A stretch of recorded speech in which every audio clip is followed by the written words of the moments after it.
Everyone, तो आज मैं बात करने वाली हूँ how to crack a competitive exam.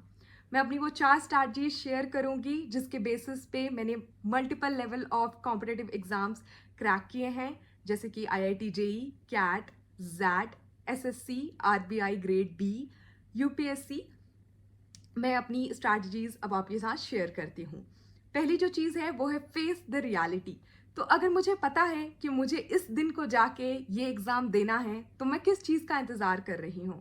मैं किसी भी एग्ज़ाम प्रिपरेशन जर्नी को शुरू करते वक्त जो सबसे पहली चीज़ करती हूँ वो है उसके प्रीवियस ईयर के मॉक को अटेम्प्ट करना। आप एक बार गूगल करो, उसके फ्री में आपको मॉक्स अवेलेबल हो जाएंगे। बहुत सारी वेबसाइट्स हैं जैसे कि Cracku, Testbook, Oliveboard, जो कि फ्री में आपको मॉक्स अवेलेबल करवाती हैं। आपको वहाँ पे जाना है, मॉक अटेम्प्ट करना है, देखना है कि आप कितने मार्क्स पे आज खड़े हो और कट ऑफ क्लियर करने के लिए आपको कितनी जर्नी कवर करनी है। अब आपके पास कितना टाइम है उसमें आपको डिस्ट्रीब्यूट करना है। लेट्स से कि 6 महीने हैं और मुझे 100 मार्क्स और चाहिए, तो मुझे डिस्ट्रीब्यूट करना पड़ेगा कि एक महीने में मैं 10 मार्क्स कवर करूंगी, उसके अगले महीने में 20 मार्क्स कवर करूंगी, तीसरे महीने में इतने मार्क्स कवर करूंगी ताकि मैं अपनी जर्नी पे पहुंच जाऊं उस दिन जिस दिन जाके मुझे फाइनल एग्जाम देना है। तो this is the strategy that I follow. Previous year is the most important resource for giving any exam. मैं अपनी प्रिपरेशन जर्नी में हर हफ्ते एक प्रीवियस ईयर का मॉक देती हूँ टू अंडरस्टैंड कि पिछले हफ्ते मैं कहाँ पे थी, मैं आज कहाँ पे हूँ। हाँ, ये जर्नी हमेशा अपहिल नहीं होती है, बीच में जरूर डाउन एंड डिप्स आते हैं, बट लगे रहना है इस जर्नी के ऊपर में ताकि आप अपने फाइनल गोल को रीच कर सको। इससे दूसरी पॉइंट कनेक्ट होती है जो कि है कंसिस्टेंसी। तो जब भी आप कोई भी एग्जाम प्रिपरेशन जर्नी शुरू करते हो तो इनिशियल मोटिवेशन बहुत हाई रहता है। शुरू में 12-15 घंटे लोग एग्जाम के ऊपर देते हैं। मैं ऑनेस्टली फील करती हूँ कि एक दिन में 12-15 घंटे की प्रोडक्टिविटी पॉसिबल नहीं है। बर्नआउट हो जाएगा आपका बहुत जल्दी। आपको हमेशा अपने दिमाग में रखना है कि कोई शॉर्ट रेस 100 मीटर की नहीं है कोई भी एग्जाम। हर एक कॉम्पिटिटिव एग्जाम इंडिया के अंदर में एक मैराथन है जिसको 10 लाख 20 लाख लोग अटेम्प्ट कर रहे हैं। आपको रेगुलरली लगे रहना है अपनी कैपेबिलिटीज के हिसाब से। तो जैसे मुझे पता है कि मैं दिन में 3 से 4 घंटे ही प्रोडक्टिव रहती हूँ, इसलिए मैं हमेशा अपनी एग्जाम प्रिपरेशन जर्नी के अंदर में डेली 3 से 4 घंटे एग्जाम प्रिपरेशन के ऊपर देती हूँ। उस वक्त मैं किसी भी प्रकार के डिस्ट्रैक्शन को अवॉइड करती हूँ, अपना फ़ोन स्विच ऑफ करके अपने से दूर रख देती हूँ।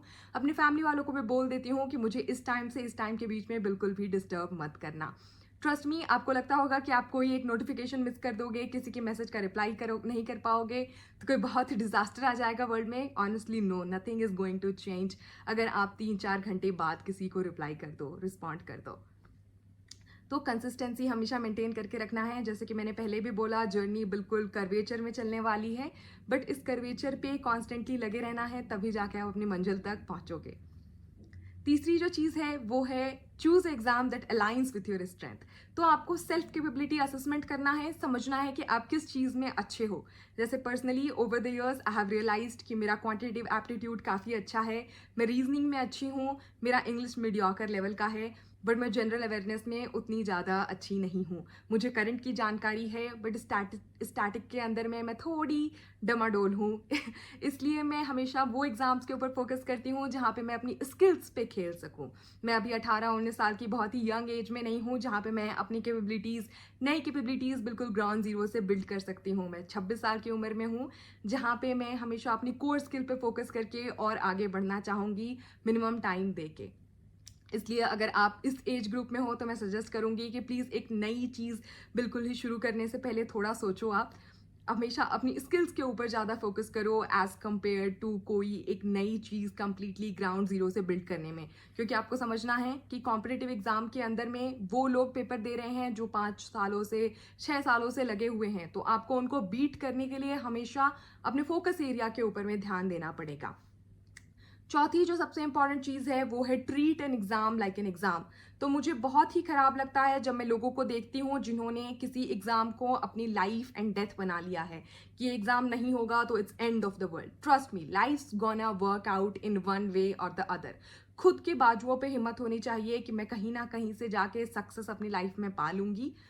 ये एग्जाम एक मीन्स हो सकता है मेरे फाइनल डेस्टिनेशन पे पहुंचने का, बट बहुत सारे मीन्स हो सकते हैं। तो डेफिनेटली मैंने अगर ये एग्जाम चुना है तो मैं उसको अपना बेस्ट दूंगी, बट लेट्स फॉर से कि मेरे से ये एग्जाम नहीं होता है, then you should not lose hope, you should keep going, don't let it overrule your life. तो yeah that's pretty much about it. Thank